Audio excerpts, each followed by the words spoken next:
Hi everyone, so we have been in school for 2.5 weeks now, and I want to give a great shout out to Paul right here for diving in and doing the things I asked him to do with his schoolwork, because he did not want to start school at all this year. And so he's done really well. And I just want to give you all a challenge, my boys, you out there, to, now that the school year has started, just commit yourself to doing your best and finding that balance of wanting to be doing something else and really doing your schoolwork. And so because it changes your life, because we really need both. We need a balance of things that we really enjoy doing and being in nature and doing our schoolwork. Okay, guys? We just need to make sure that we're climbing the ladder and taking those baby steps, because it takes time to learn all of this, and you just need to make sure that you're taking that time to do this. So I myself rode with Cara without stopping on my last bike ride. This right here is the same thing as doing this study. It has taken me 3 years to get back and really ride my bike. And to be able to do this trail, 3 years. But it was such an empowering feeling when I could feel myself being physically be able to make that climb. The last part of the trail is just uphill. And I made it all the way up, and it was such a good feeling. And the same way is going to be if you put your work into your studies. It slowly helps you climb, but then you just get there, because you need repetition when you do this. Your bike rides, you need repetition to become good, right? You just don't get on there and become good. You need repetition. It's the same way with our schoolwork. And whatever it is that we're trying to get good at, it's the same way. So we are going to focus today on simple, complex, and compound sentences. Now let's look, but we're going to first start up with intensive pronouns. And look at this sentence again. I myself rode with Cara without stopping on my last bike ride. So an intensive pronoun is myself, right here. Intensive pronouns give a special emphasis on a noun or a pronoun. This is emphasizing this pronoun. I, myself. See how I'm emphasizing the pronoun. Now, this doesn't have to sit in the subject, like mine is sitting in the subject position. It doesn't have to, but it has to emphasize the pronoun. And they typically sit by each other. So they have myself, himself, herself, itself, oneself, yourself, yourselves, ourselves, themselves. And so they all have self on there. And that's what you call an intensive pronoun. Next to here, and it emphasizes that particular pronoun.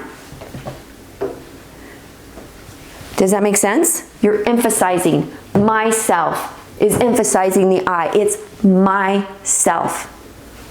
Okay? I, myself. Okay? I want that in your head. And this does not take commas. But this is how you would diagram it. Let's look at this. Let's bring it over here. Can you see this? So, you would diagram it. What's your verb? Rode. Nice. Rode. Who rode? I rode. But I myself rode. Now this is how you put it in here. You put it in parentheses. Now what's being ridden? You have a direct object. What? What Cara is being ridden. Right? We're not going to diagram the rest, but that's how you would diagram an intensive pronoun like this. Let's look at the next sentence. On my last bike ride, now look at this, comma. This is a comma rule. We've talked about it in the past, but we're going to go over it again. 1, 2, 3, 4, 5. This is a prepositional phrase that has 5 words, okay? If you have a prepositional phrase or multiple prepositional phrases, you need to put a comma. Now, if you took out my last ride and you don't have bike in there, there would be no comma needed if you had 4 or less, unless the words are really large. Okay, comma rule. Now let's look at this. On my last bike ride, I rode Wakara by myself without stopping. Is this an intensive pronoun? It's not. This is a reflective pronoun. Reflective pronouns reflect the subject, and they typically sit in the object position. It can sit in a predicate nominative position, but you have to do that correctly with the correct linking verb on that. But it can, but most of the time you're going to see them in object positions. What object position is this, boys? It's myself. PRP.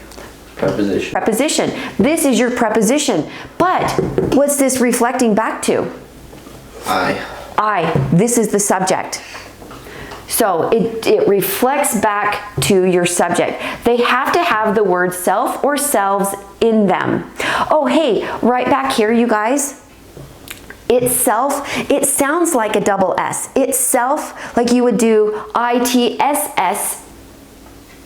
ELF, ITSSELF, but it's not like that. It's one S because you're really actually putting the word it and self together, right? Sorry. And it's the same thing with this one, one self. You almost hear a double S in here, but it's one and self coming together and it makes the word. So I just want you guys to know that these are not double S's. Okay, we're gonna look at this one. The rider, Daniel Taylor, completed the course in 10 minutes. We're gonna focus on the appositives. This right here, Paul, is an appositive. A noun phrase which comes after a noun phrase. A noun phrase that comes after a noun phrase. Noun phrase that comes after a noun phrase. These take commas almost always. This is a non-essential. See how this makes sense? The rider completed the course in 10 minutes. You don't have to have this in here. But if you want it to be essential, you want to make sure that this is in here and it makes sense, and you have to have that name in there, then you don't put commas around it, because then it would be an essential part of your sentence. This is called the antecedent. It provides more information about its antecedent. This is your antecedent. So do you guys know what an antecedent is? It is a noun. Antecedents can only be nouns. Okay, so pronouns replace the noun.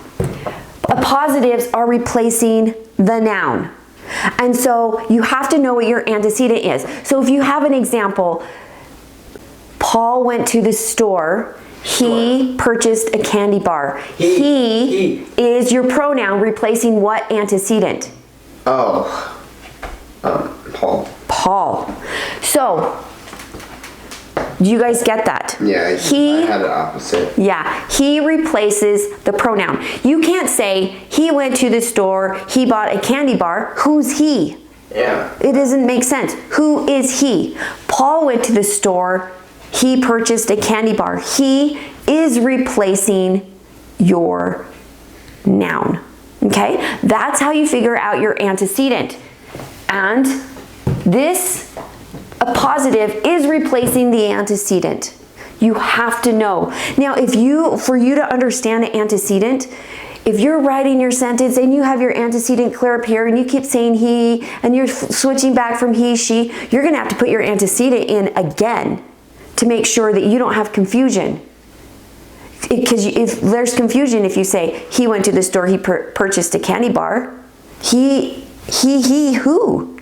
So you have to understand what your antecedent is. Pronouns replace the noun, but you still need to know what noun it's replacing. Okay? This appositive is replacing this antecedent. All right, so now let's tackle in and look at simple sentences right here, Paul. Simple sentences is one clause.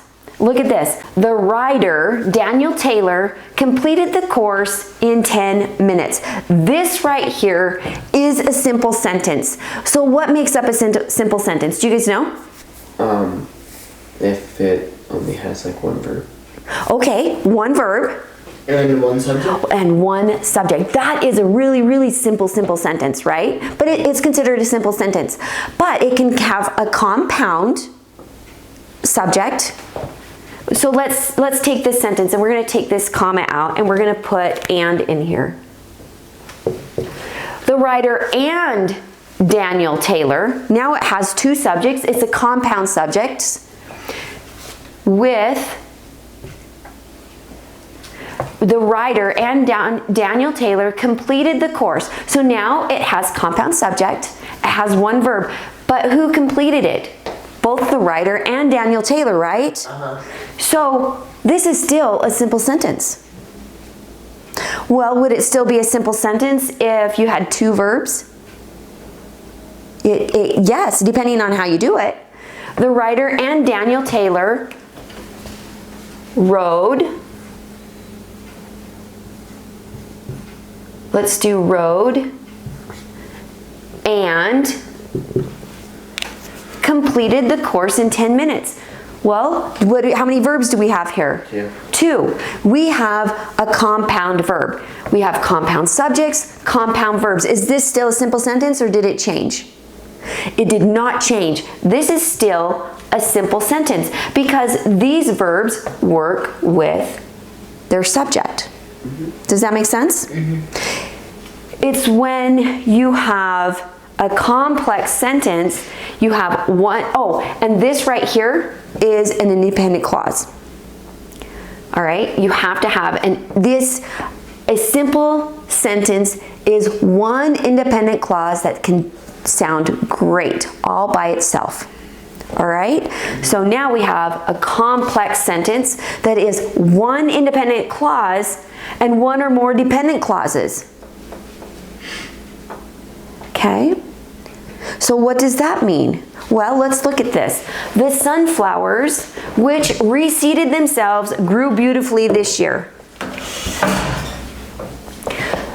Now, right here you have your independent clause. The sunflowers grew beautifully this year.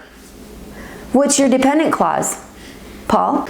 Exactly, which reseeded themselves. So, in your independent clause, see how this dependent clause sits inside of your independent clause. So this makes it a complex sentence. So let's find your subject and verb in this. Grew. Okay, so grew. Is your verb. Okay, and what grew? Sunflower. The sunflowers grew. This is your subject. I'm putting it as a direct object right here on year. So, but now we have which. Right here. What is your verb in this dependent clause? See, can you hear how this is dependent? Which reseeded themselves. Does that make sense by itself? No. It sounds goofy. It does not make sense. So, Paul, what's your verb in this clause? Reseeded. Nice. So, reseeded what? Who reseeded? Which. Now, your whiches can be subjects. They can? Yeah, whose and whiches can be subjects. And in here, this is a subject in here. Okay? So, now, do you have a direct object in here? No. You do. Themselves. Oh, sorry, I wasn't. Yep. Which reseeded themselves. What's being reseeded? Themselves is being reseeded. This is receiving the reseeding, right? So look how you have your subject and your verb and your direct object in this independent clause. And you have a subject, verb, and a direct object in this independent clause. That makes that a complex sentence. All right? Now, this, you guys, actually, we have really, really beautiful sunflowers right now. And I'm going to actually show them to you. And I just want you to see how beautiful they are. Yep. So the sunflowers, they did reseed themselves. They're wild sunflowers on our property. And they are absolutely beautiful. And they have been beautiful for the last 5 years. This year, our first year was the most beautiful. Do you have a question? Well, we did, pull some of them out. We did So pull... that it wouldn't be, completely crazy. Yeah, we did pull some of the sunflowers out, you're right. I couldn't resist showing you these absolutely beautiful wild sunflowers that just grow naturally right here against our driveway, and they are so stunning, so beautiful, and they make me so happy. But anyways, I just wanted you to enjoy them as much as I do. So if you have that and you're starting your dependent clause, it is essential. If you want this to be a part of the sentence, you do not want it to be taken out, you do not comma it. If you want it absolutely the most part, if I wanted this to say the sunflowers, and I want this part which reseated themselves to be essential, I would use the word that. The sunflowers that reseated themselves grew beautifully this year, and then I wouldn't comma that. But I don't really care. I don't really care if that's in here. So I'm using the word which. Can be, and it is a non-essential, and it takes commas, so that means we can take them out. The sunflowers which reseated themselves grew beautifully. Look, the sunflowers grew beautifully this year. Can totally be taken out. It sounds fantastic without it. But this, we're just giving a little bit more information. So that is essential? That, if you're going to use the word that right here, it's essential and it does not take comments. And would it still be a dependent clause? Yes, it's still a dependent clause. So how's it essential then? Because I want you to have that information. Because lots of dependent clauses are still essential, but it's dependent because it doesn't make sense. When you use the word which, it typically tells you that something else is coming and that you need to understand that a little bit more. Or any other subordinate word, okay? And that tells you the same thing. It's telling you that something's coming. And you need other information to understand what's going on in the sentence. But that is essential, no commas. If you use which, it's a non-essential and it takes commas. So make sure you're using your that and your which properly. Now, let's look at the compound sentences, all right? It's two or more clauses, but they have to be independent clauses. They are coordinate clauses. Co means with, and ordinate means in order, right? And so they're with each other. And your compound sentences can be broken apart. You shouldn't just use a comma. You should use a comma and a coordinating conjunction. Or you can use a semicolon, which is that, and then you wouldn't have the coordinating conjunction, okay? And it just forces a longer pause. Richard went fishing on the Columbia River with his cousin Bob, comma, and he caught 10 salmon. See how Richard went fishing on the Columbia River with his cousin Bob totally can sit all by itself. It can have its very own sentence. And then you would get rid of and. He caught 10 salmon.